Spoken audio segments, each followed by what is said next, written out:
So we'll get into chapter 3 next.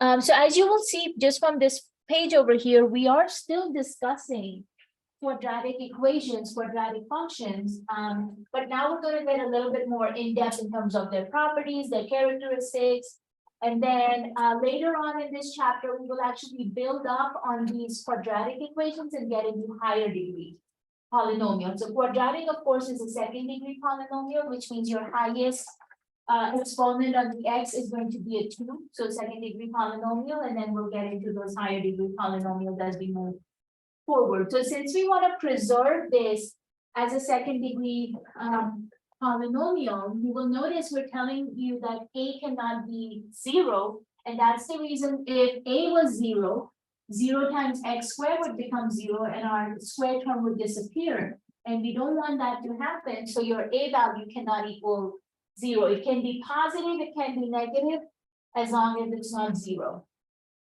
And then in chapter 2, we looked at the quadratic equation in its transformation form. So, if you were moving it vertically up or down, if we were moving it horizontally, or if we were shrinking and stretching it, or doing a reflection. So both of these are equations for a quadratic function. So just keep in mind they're just a different form. The first one, f of x equals ax squared plus bx plus c, is what we call as a standard form. And then the second one is what I call as a transformation form. So the first thing we're actually going to talk about is how can we convert our quadratic functions equation from one form to the other. So what if you were given the equation in the standard form and we had to convert it in the transformation form? Or if you were given the equation in the transformation form, how would we convert it into the standard form? So let's take a look. You kick us out of here.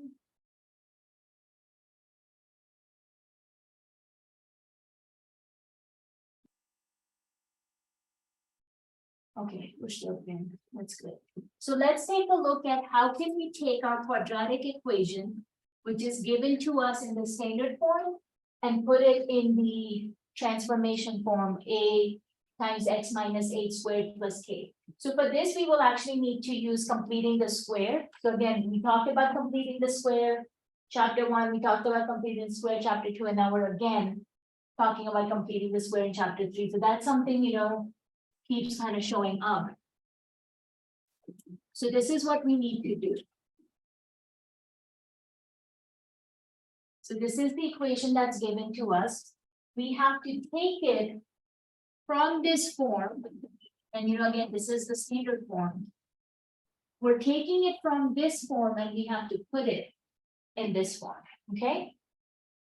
So the first thing we are actually going to do is group these first two terms. We're actually going to leave that -3 on its own for now. The other thing I want to remind you guys is all the examples for completing the square that we have done so far, we were able to do both sides of the equations. If we were adding something, we added it to both sides. If we were dividing, we divided to both sides.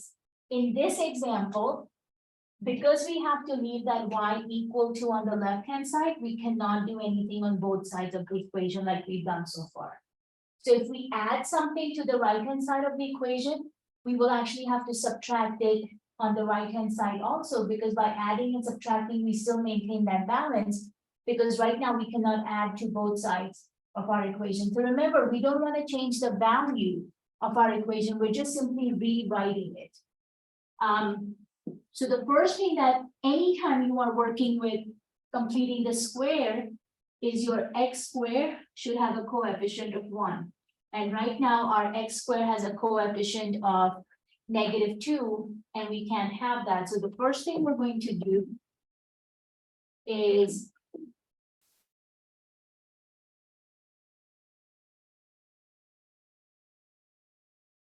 divide our terms. We divide all 3 of them and give it to.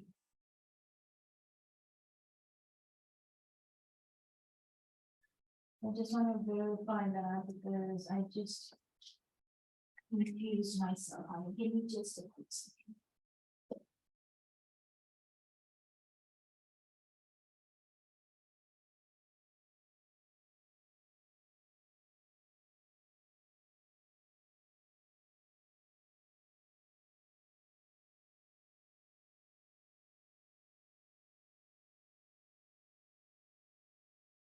Okay, now we did leave the last one as this, so we're not worried about him.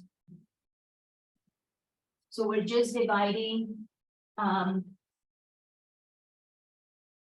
middle term and the first term. Now, again, like I said, normally we would have done this on both sides of our equation to maintain that balance, but we can only do it on one side. So actually what happens in this case is I cannot just cancel out that -2 and make it disappear. So instead of canceling it out, because if we cancel it out, we change the value. So we cannot actually cancel this out like we would normally want to. So instead of that, I am actually going to bring him outside as a greatest common factor because I really cannot get rid of that leading coefficient. So I'm going to factor out the -2 x squared, but here's what's going to happen. -2 doesn't go evenly into 7, right? If it was a 4 or a 6 or an even number, we could factor him out. So since 7 does not go evenly into 2 or -2 in this case, this is where we do use that idea of dividing.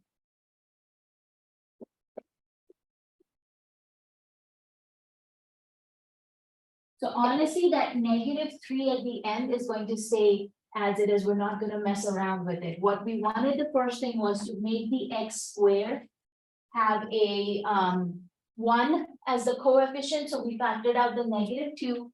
Since -2 would not evenly divide into 7, we just end up dividing the 7 by -2. So this will then end up giving us x squared positive and negative becomes negative. So this will now become 7/2 x and then leave the -3 outside. Now this is where we need to use the idea of completing the square. And that's going to happen inside the parentheses. So we need to complete the square over here.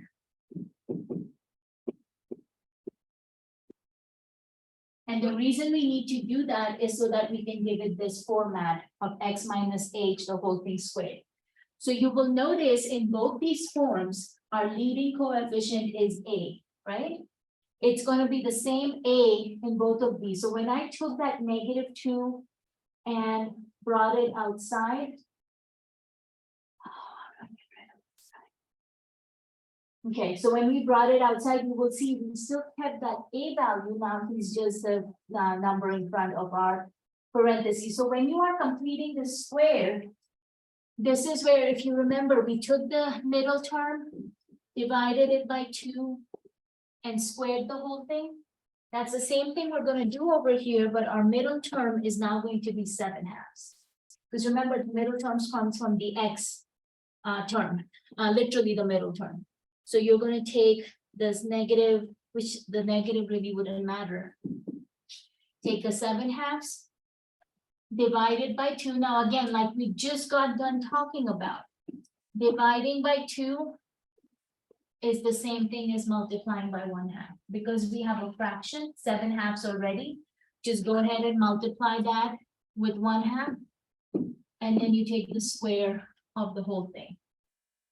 So 7 times 1 will give us 7. 2 times 2 will give us 4. When you square the whole thing, what will you end up getting? 49/16. Very nice. Yeah, 7 times 7 is 49. 4 times 4 will give us 16. So this is actually the number that we need to complete our square inside the parentheses. So let's see how we can do that.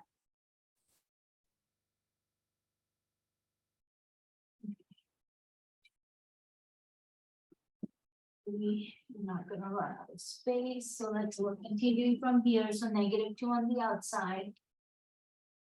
X squared minus 7/2 x is what we had. Now we're completing the square. So this is kind of what I was talking about. We need to add that 49/16 to complete this square. But since we do not want to lose, or rather change the value of our fraction, since I'm adding the 49/16, I'm also going to subtract 49/16. And that I do so that I can maintain the balance of my equation. Now, if we were allowed to work on the left-hand side, we would have added 49/16 to both sides of our equation. But since we're not doing anything on the left-hand side, we add and subtract on the same side of our equation.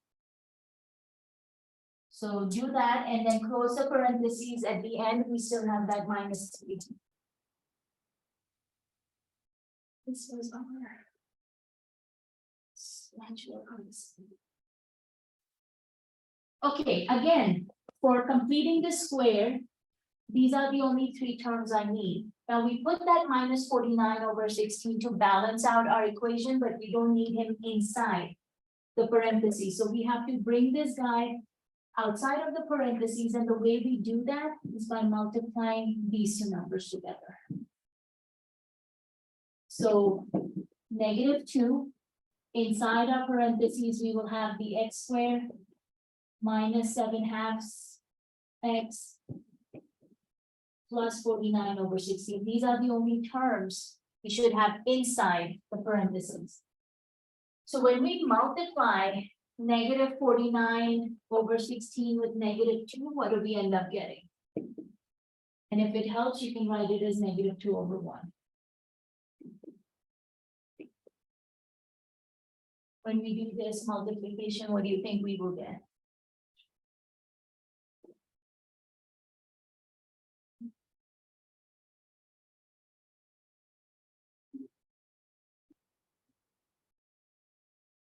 Yeah.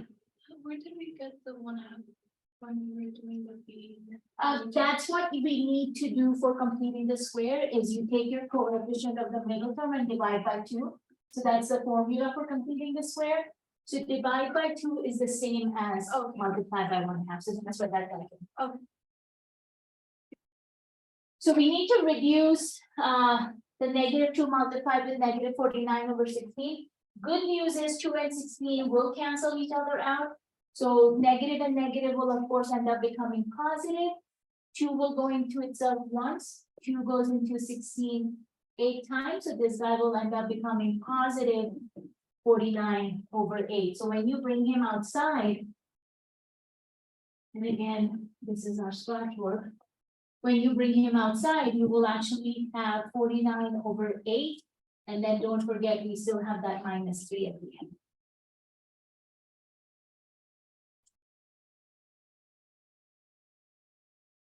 So now cleaning this up. So we have our -2 in the front. We will need to factor our little parentheses, x squared minus 7/2 x plus 49/16. But again, don't worry about this guy in terms of, oh my God, how am I going to factor with these fractions and stuff? You've actually done all the hard work already. We know the x squared, technically this guy should break down into 2 sets of parentheses, x and x here. Since you have a minus sign in the middle and a plus sign at the end, both of these guys would be minus. So he will come out to be x minus, something.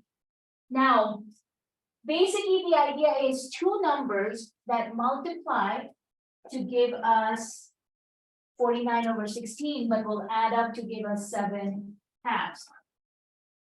So Diana, again, as I was telling Maria, that 1/2 actually came from here. So when you're dividing by 2, it's the same thing as multiplying by 1/2. Since we have a fraction of 7/2, instead of taking that fraction and dividing by 2 again, it's actually easier to think of taking the 7/2 and multiplying by 1/2. So the formula for completing the square is always going to be the middle term, which is your b coefficient, divided by 2.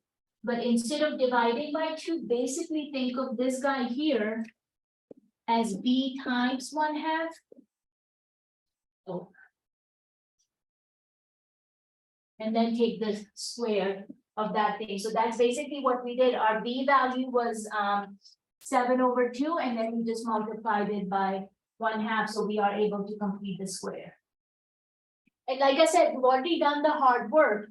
So we know 2 numbers that will multiply to give us 49/16, but add up to give us 7/2 is actually going to be right here in this parentheses.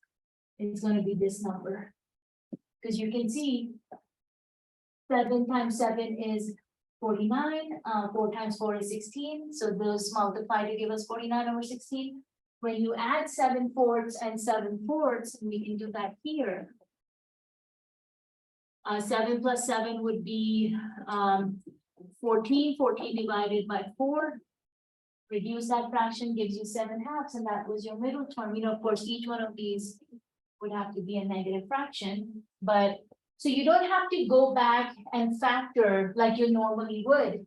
Just take this number here that you had right before you did the square. Bless you. Just take that number and that's what your factors are going to be. So these guys come out to be x minus 7/4, x minus 7/4, they will be the same fraction. And that's why we're able to put it as x minus 7/4 to the second power. So that's going to be where our x minus h comes from in the transformation. And now we will need to, of course, combine these two. So now we need to take our 49 over 8 and subtract 3 from it, which you will need to make that as 3 over 1. Now you can use a calculator to do the math. You can do it by hand. It's up to you how you want to do it. So you're basically combining these two fractions, or in this case, subtracting them. Does anybody know what we need to do when we're adding or subtracting two fractions? Very nice, common denominator. So since this guy is 8, multiply your second fraction by 8 also. And that will end up giving us, going backwards here, guys. The first fraction was 49 over 8, and then when we multiply the second one by 8, let's see, 3 times 8 would give us 24 over 8. And what's 29 minus 24? Sorry, 49 minus 24. Sorry, yeah, 25, very nice. And like I said, you can also use your calculator to do that subtraction. You don't have to do it by hand. And that becomes our plus k at the end, and this guy will be positive. Because my larger number was positive. So you will see this becomes our a x minus 8 squared plus k, which is what we were hoping to achieve. So it does take some work here, guys. It's not an easy, straightforward process because completing the square is not the hard part. The hard part is only doing all the calculations on one side of the equation. So since we cannot balance it in both sides, you have to turn your techniques a little bit.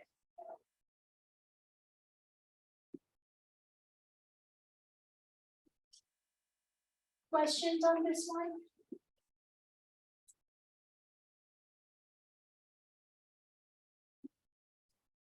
Does anyone see another example on this? Or are you okay trying to tackle it on your own?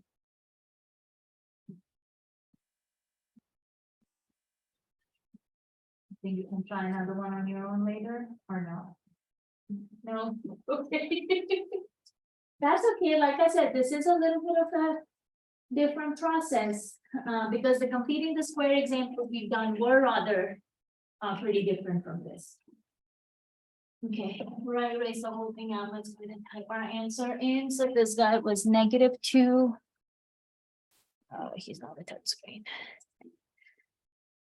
Parentheses, let's see, x minus 7/4 to the second power, adding 25 over 8. You put 20. An exponent. Oh, I did, thank you.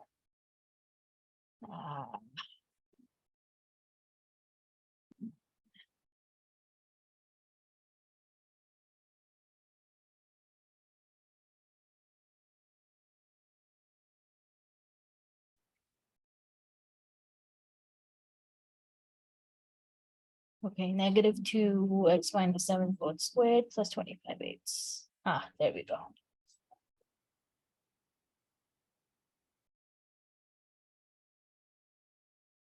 Okay, and then it's gonna ask us to graph this.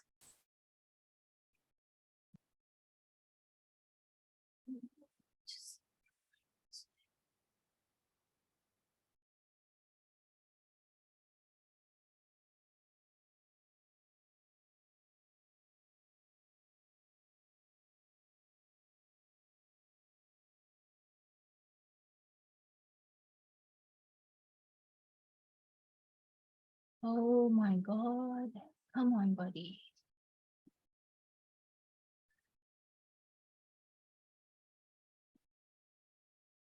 Okay, we know this is a second degree equation because you started out with an x squared. So you are going to be doing a parabola, but this is again going to be a little bit of that, transformation type of graphing. So you're gonna have to put, how much your graph is moving horizontally, vertically, if there's a stretch or a shrink or reflection. So let's see if we can move this guy.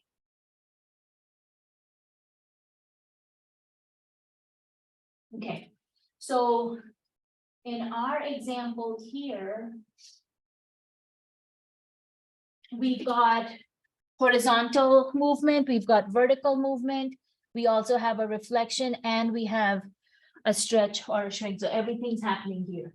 So remember that plus K at the end gives you the vertical movement. So graph moving up and down. So that's going to be this box over here with the vertical translation. So this is where you're going to put the positive 25/8.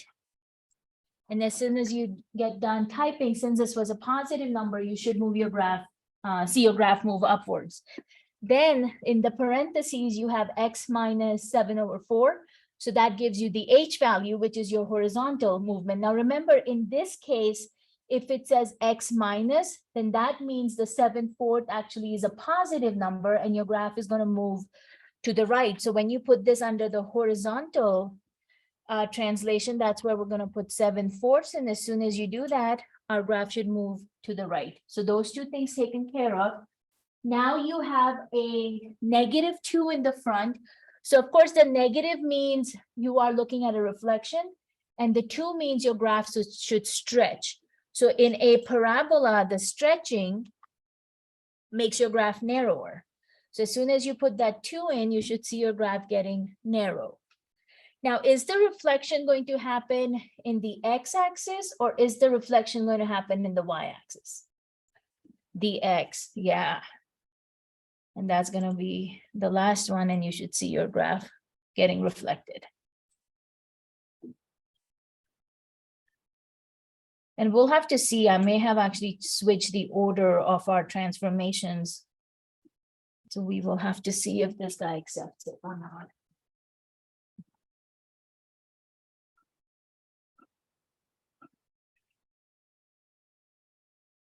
Yeah, I had a feeling I changed the order of our transformation. Okay. So let's clear this out, start over parabola. So horizontal should happen first. Remember, the order was HAK. So that should be the 7/4, that happens first. Then we would do the reflection. Then the stretch, which was a 2. And then the very last one we do is the horizontal, vertical, so 25/8.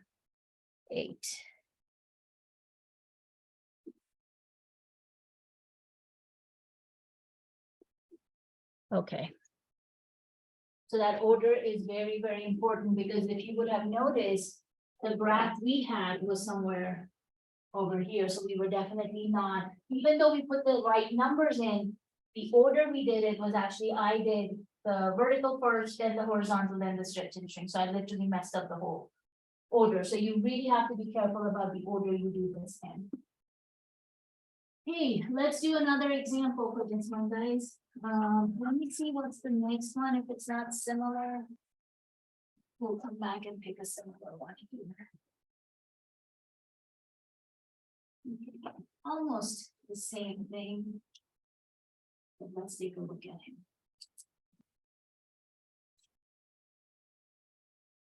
Okay, so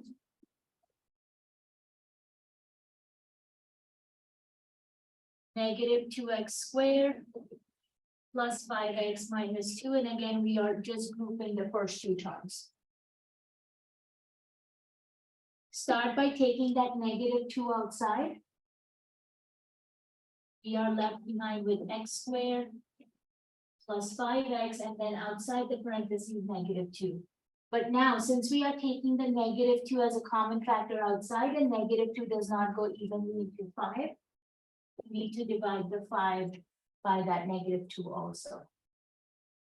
Because again, remember, the idea is if you were to go back and multiply this inside your parentheses, you should come back to the original problem. So when I go back and multiply, I get -2x squared.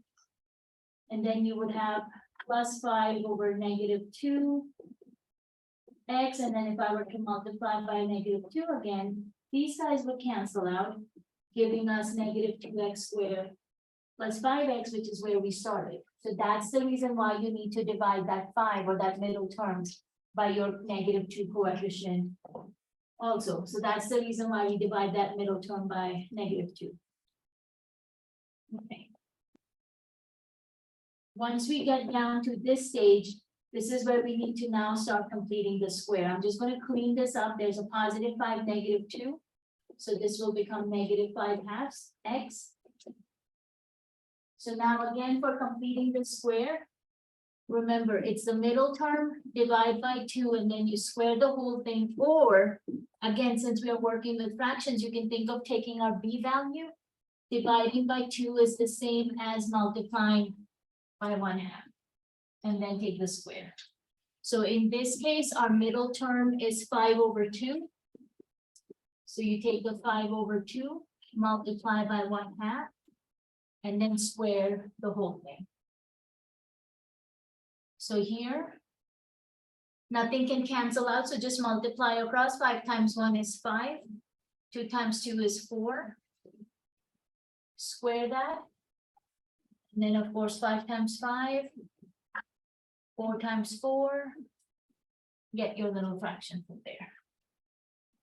Now, right before we got 25/16, we had 5/4, the whole thing to the second power. That's what we're going to use when we do the factoring, right, at the end. So that's where that 5/4 is going to come into play.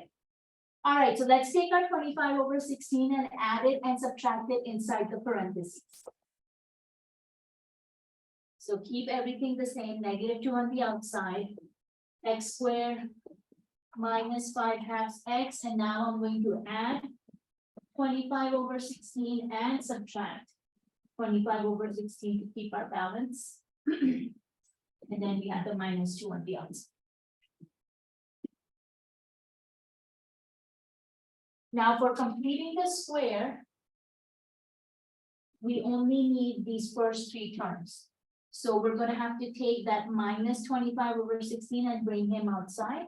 And we do that by multiplying our -25/16 with the coefficient in the front, which is -2.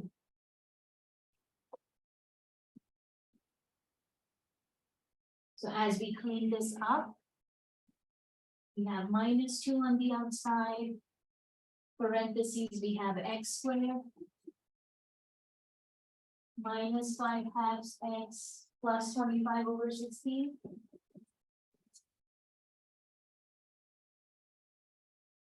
Okay, now we're multiplying the -2 with the -25/16.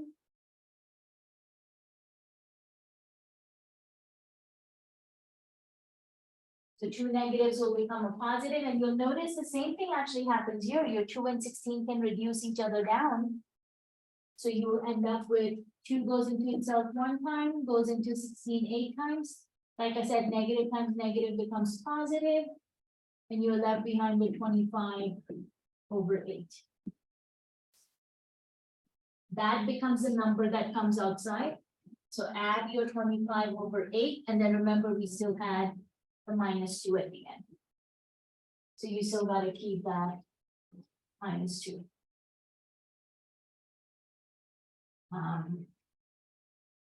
And again, this was all our scratch work open here.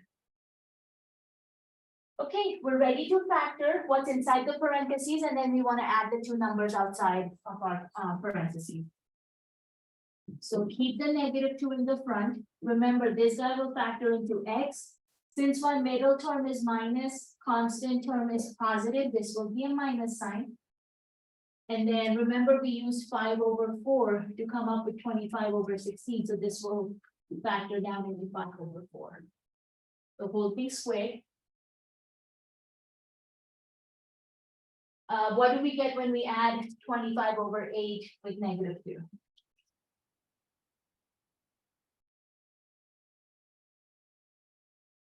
And again, you can rewrite that guy as -2.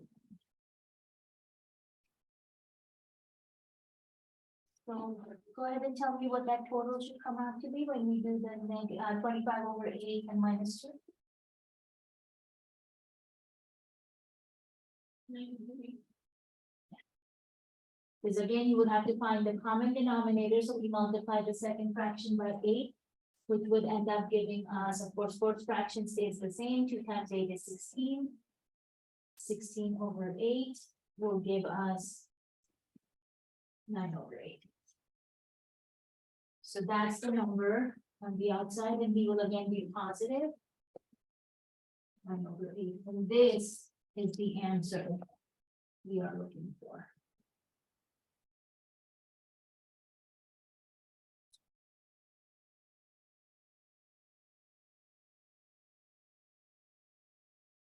Question on this one, guys, Ricardo, Diana? Okay, let's put these numbers in. Let's make sure I save that before we clean it up. So again, we've got a -2 on the outside. That's our A term. Parentheses, we would have x minus 5/4.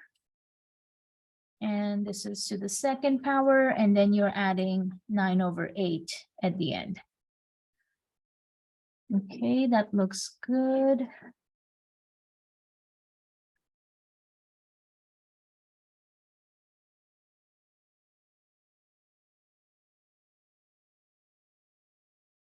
Oh, good Lord, really? It's not letting my computer.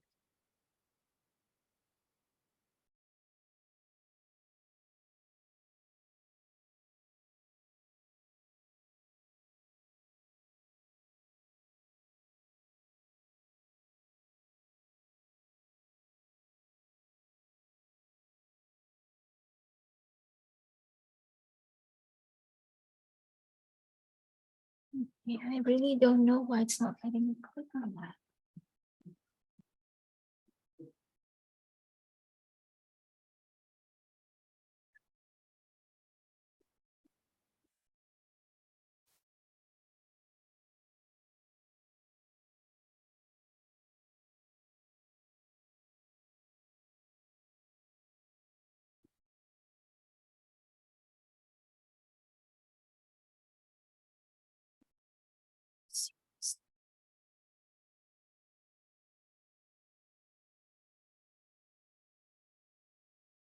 Another thing I'd remind you, just like we saw in the previous example, please make sure the order of your transformations is in the right order, because otherwise, obviously, as you saw, we didn't have the right graph, and I don't know why this guy's not letting us move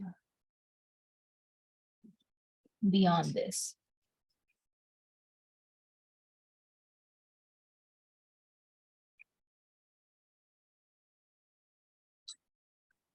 Okay, well, we didn't get to do the graph on this one, but as you saw in the previous one, hopefully you know, stick with that. Horizontal reflection, stretching, shrinking, and then the vertical movement, and you should be able to come up with your graph. So this is actually just the first part of section 3.1 here, changing it from the standard form into the transformation form. You do have an example like this here in your handout. This one is a simpler example because you can see when you factor out the 2, that 2 will go evenly to the 12. So you actually won't end up with a fraction in this example. So you can see that in the handout. And then we'll actually pick up from here next time. So anyway, Tuesday, we are taking our chapter 2 exam. We will have obviously no class. Once you're done with your exam, you'll be welcome to leave. And then when we come back Thursday of next week, this is where we'll pick up the chapter 3 again. So please make sure you have 90% on all of chapter 2 homework, guys, and if you need extra help, just let me know. Have a wonderful weekend, everyone. Stay safe, and I will see you on Tuesday. All right, you're part of that now. See you guys on Tuesday. And try and take the exam in class, okay? All right, guys, be careful. Have a wonderful weekend.